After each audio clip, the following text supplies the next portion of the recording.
360, I'm Akanksha Swaroop. Now, given the rising anti-India protests by separatists and their alarming nature of the threats in Canada, what's the need of the hour when it comes to India's diplomacy with Canada? Also, the US Treasury Secretary has arrived in China as the good cop.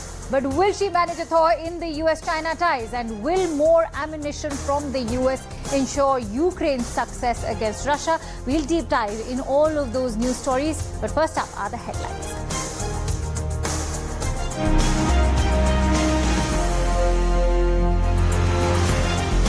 In a CNN exclusive, US President Joe Biden says sending controversial cluster munitions to Ukraine was a difficult decision, but Ukraine needed them. This as Ukraine struggles with its counteroffensive against Russia.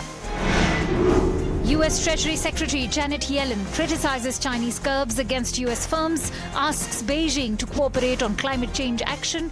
Chinese Premier Li tells Yellen China-US ties can see more rainbows after wind and rain. Turkish President Recep Tayyip Erdogan says Ukraine deserves NATO membership following talks with Ukrainian President Volodymyr Zelensky that Russia said it was closely watching. The Dutch government has collapsed because of a disagreement between coalition parties over migration policy dispute after failed crisis talks chaired by Prime Minister Mark Rutte. And Latvia swears in Edgars Rinkēvičs as EU's first openly gay president. Let's begin with our top focus on Canada. Separatist attacks have reared their ugly head once again in the West, and India continues to mount pressure on countries, especially like Canada, where no action has been taken so far. Amid criticism of having a soft stance on India-related separatist attacks in Canada, the country's Prime Minister Justin Trudeau has stated that the allegations are wrong and that Canada has always taken threats of this nature very seriously. Remember, on 4th of June, a parade in Brampton included a tableau of the assassination of India's former Prime Minister Indira Gandhi, but no action has been taken so far, and Canada has even stated that it's not a hate crime. Now, amid posters threatening a separatist stir and targeting Indian diplomats in Australia, the United States, the UK, even Canada's External Affairs Minister S. Jaishankar has called on partner nations to not give separatist elements any space. Let's listen in to what India's External Affairs Minister has to say. कि हम हमारे partner देश जो हैं, जैसे Canada है, America है, UK है, ऑस्ट्रेलिया है, जहां कभी-कभी खालिस्तानी एक्टिविटीज़ होती हैं, हमने उनको रिक्वेस्ट की है कि वो उनको खालिस्तानियों को स्पेस न दें, क्योंकि उनकी सोच जो है ये रैडिकल एक्सट्रीमिस्ट विचारधारा जो है वो ना हमारे लिए अच्छा है, ना उनके लिए है, ना हमारे रिश्तों के लिए है। तो ये जो पोस्टर का विषय जो है ये हम जरूर उन सरकारों से उठाएंगे। हो सकता है कि हम अभी तक, क्योंकि ये कल परसों ही निकला था, हो सकता है कि अभी तक को भी। Canada has always taken extremely seriously violence and threats of violence. We've always taken serious action against terrorism, and we always will. They are wrong. Canada has always taken extremely seriously violence and threats of violence. We've always taken serious action against terrorism, and we always will. But has Canada taken serious action as is being claimed by Justin Trudeau? Let's try and get in a sense of perspective. And for that, let me introduce Terry Miliuski, who's a Canadian journalist, who's joining me live. Thank you, Terry, for joining in. How do you assess the Canadian Prime Minister's comments when he says always taken serious action, that too when he was questioned by journalists? I thought the Prime Minister's comments were not just clueless, and they were certainly clueless, but also false. And I say that because when he said that, Canada has been always taken terrorism extremely seriously. We've done a heck of a job, according to him, of fighting terror through the ages. Nobody should criticize us for that. He is forgetting all of the important details. And I mean, of course, I'm referring to the worst terrorist incident in Canadian history, the Kanishka bombing, the bombing of Air India Flight 182 in 1985, which, I'll spare you the details, endless inquiries, in-depth study by judicial inquiry, proved that Canada totally botched it, every aspect of it. They blew it before the bombing when they failed to prevent it, even though they had the culprits under surveillance and being wiretapped for 3 months before the bomb. And they ignored several explicit warnings, but also after the bombing when they failed to deliver a full measure of justice, in my opinion, to the victims' families for years and years and years and years and years. So it was an absolute disaster in terms of terror management. So for that reason, you asked me the right question. Was the Prime Minister's statement even vaguely plausible? No. Nobody who had even a passing familiarity with the facts could possibly say that Canada did a great job fighting terror. Absolutely. And when it comes to these double standards, well, perhaps it's not just Canada. I'm going to need your opinion even on another story that I'm going to touch upon. Terry, I'm going to request you to continue staying with me.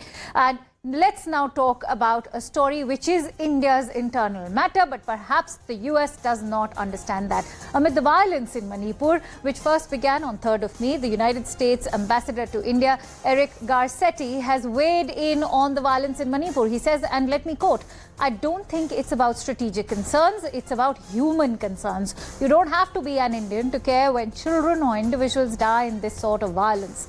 We stand ready to assist in any way if asked. We know it's an Indian matter and we pray for that peace and that it may come quickly." A member from India's former ruling party leveled criticism, saying that it's strange for a diplomat to make remarks about India's internal affairs. Now, the Ministry of External Affairs has also stated that they are not sure if diplomats will comment on internal matters. In the meantime, let's also play out what the US envoy to India has to say. When you ask, does it concern the United States, I don't think it's about strategic concerns. I think it's about human concerns. I think all of us, you don't have to be Indian to care when children or individuals die in the sort of violence that we see. And we know that peace is the precedent for so many other good things. There's been so much progress in the Northeast and in the East here. The country has done some remarkable things in recent years, and those can't continue without peace. So we stand ready, willing, able to assist in any way if asked, but we know this is an Indian matter, and we pray for that peace, that it may come quickly, because we can bring more collaboration, more projects, more investment, if that peace is in place. But let me say that I am not seeing any, as I said, official communication in this regard. Kallol, as you said, I haven't seen those comments by the US ambassador, and if he has made them, we'll see. I haven't had a chance to see, maybe it just happened. I think, we would also, see peace there, and I think there are our agencies and our security forces are working, and our local government are working on it. I'm not sure foreign diplomats would usually comment on internal developments in India, but I wouldn't like to make a comment without seeing exactly what has been said. So, Terry, let's talk about these anti-India separatist activities that have not just been happening in Canada, they've also happened in the US, even Australia and the UK. Now, going by what the US envoy has to say, that their assistance is a strategic concern, but is not a strategic concern, but will in fact be a human concern. How do you assess such a comment, especially when it comes to their own lack of US action with regards to these separatist activities that are being harbored in the US?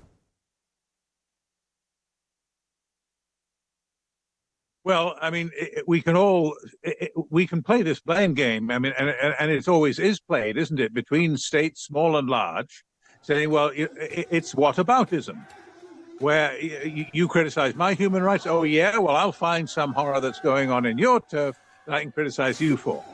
And the net result is nothing. Nothing changes. Nobody's human rights are protected any more than they were the day before. In the case of Khalistan, I think that the problem that we're facing is a lack of truth. It's not the governments that are driving this. We're letting Sikhs for Justice drive this. They say, oh, Sikhs are suffering an ongoing genocide in India. I don't mind the American envoy in India saying things that are true. I do object to people saying things that are not true. I mean, the idea that the Indian High Commissioner in Australia has traveled 13,000 miles across the Pacific in order to murder Shahid Hardit Nijar, who actually died in a gangland shooting in Surrey, British Columbia, is absurd. The whole idea is ridiculous. I don't know why they even expect us to believe this. So we can have an endless back and forth about who's allowed to criticize who. But in my book, one of the rules of that contest is you have to tell the truth. And Sikhs for Justice is full of lies. All right, many thanks to you, Terry, for bringing in your precious perspective to my show. And with that, let me shift focus over to Russia. Belarusian President Alexander Lukashenko has said that the Wagner chief Yevgeny Prigozhin is in Russia and not Belarus as claimed by him earlier. Now, the strongman had brokered a deal last month between Russia and the mercenary group to end this armed mutiny in Russia. Addressing the media, Lukashenko had said that Prigozhin is now in St. Petersburg or may have moved on to Moscow. Lukashenko further said that Prigozhin is free. In fact, the Belarusian strongman revealed that he had a telephone conversation with the Wagner chief as recently as Wednesday.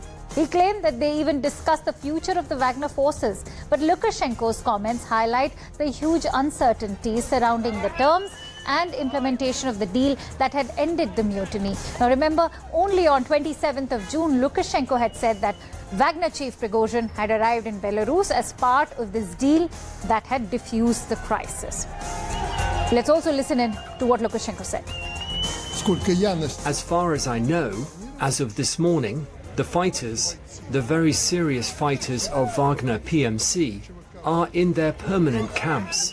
The ones where they have been after they were withdrawn from the front line to recover and rest. The rotation is underway, which is usual for such a war. After Bakhmut, Artyomovsk, they were brought back to their camps, and they are currently there today. Regarding Yevgeny Vassilievich Prigozhin, or Viktorovich, right? He's in St. Petersburg. Where is he this morning? He might have left for Moscow or for somewhere else. But he is not on Belarusian territory. All right, Lester Manson, who's a senior fellow at the National Security Institute, joins me live. Lester, we know the Russian generals Surovikin and Gerasimov have not been seen in public. They are either in hiding or behind the bars. Do you see a similar fate for Yevgeny Prigozhin now that he's missing as well? Well, it could be. And I think at the end of the day, all of these military leaders, defense officials, politicians in Moscow or in the Russian government, their fate is going to depend on the war in Ukraine. The war in Ukraine is not going well for Russia. Ukraine has, of course, in the last year and a half, stymied many of, if not all of the goals of Russia in this invasion. Ukraine has now got the full support of the West behind it. It is getting more and more weapon systems. They are engaged in a counteroffensive against Russian forces. As this war continues to go badly for Russia, I think we can certainly expect that a lot of these senior leaders are not going to fare well, both in terms of their careers and their lives going forward. Many thanks to you, Lester Manson, for joining in on World 360. And with that, let's now bring in another story that's grabbed headlines this week. A few days ago, U.S. Treasury Secretary Janet Yellen landed in Beijing, weeks after U.S. Secretary of State Antony Blinken's visit to China. The visit comes amid tensions in ties between the two nations and is being seen as an effort to recalibrate the relationship.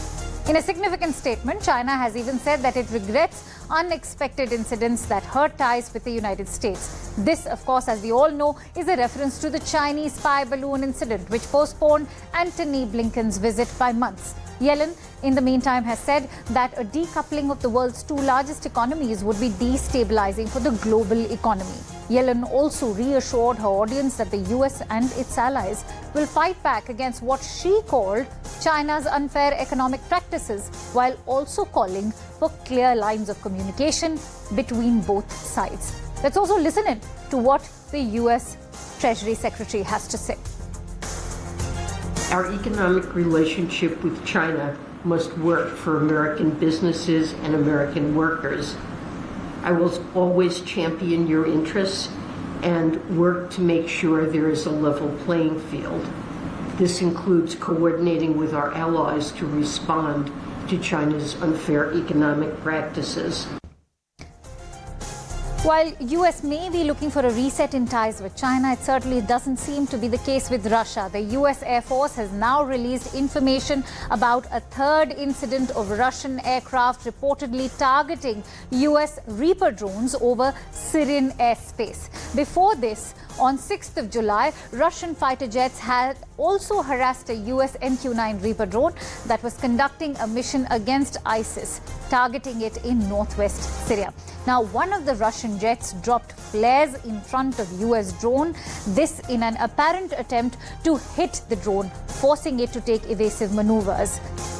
Now, this information has been shared by the US military, and earlier on 5th of July, 3 Russian jets dropped parachute flares in front of 3 US drones, forcing them to take evasive maneuvers. The US military issued this statement after the latest incident, saying, and let me quote, "We continue to encourage Russia to return to established norms of a professional air force so we can all return our focus to ensuring and enduring the defeat of ISIS." Let's also bring in my guest today. I'm joined in by Adele Nazarian, who's a media fellow at Gold Institute for International Strategy. Thank you so much, Adele, for joining in. Now, is this Russia's way of telling the US to back off when it comes to Russian presence in Syria? I think that's definitely the message that's being sent. Although, you know, I will also point the audience's attention to the fact that when President Barack Obama was the commander-in-chief, he made it clear that he would draw a red line in the sand when it came to the use of certain chemicals and certain, you know, gases that were obviously used during the course of his presidency, and nothing was really done, unfortunately, to implement that red line. And I think that now, if you want to go towards fast forward several years, you see that with the escalation of tension between both nations is coming to a head-to-head, that there's more, Russia feels more empowered, frankly, I think, in Syria specifically, because of the fact that there is such a effort to normalize, I'd say, normalize relations between other countries and Syria. Right. All right, Adele, now the US drones were in a mission targeting ISIS when the 3 Russian fighter jets initiated their aggressive maneuvers. Why isn't Russia cooperating with the US on ISIS in Syria? With the direct military intervention in 2015, you see that Russia became even more significantly involved in Syrian affairs. And while they had part of their initiatives to rebel against ISIS and other rebel factions, you see that Russia's involvement there militaristically turned a little bit away from directly targeting extremist groups such as ISIS and more towards targeting rebel factions who are opposed to the Assad government, the Assad regime, and government, if you want to call it that. And so now that there's a increased escalation once again in terms of in the form of the war in Ukraine, which is a proxy battle between the U.S. and Russia, it's definitely seems more than accurate that we'd see the U.S. and Russia having another face-off in other areas that are contestable from a national perspective, national security perspective. Obviously, both countries are not aligned when it comes to Syria and the role of Bashar al-Assad. All right. Thank you, Adele Nazarian. Thoroughly appreciate those inputs. Now, can Zuckerberg's new app Threads challenge the monopoly of Elon Musk's Twitter? We'll find out, but after a quick break, come right back.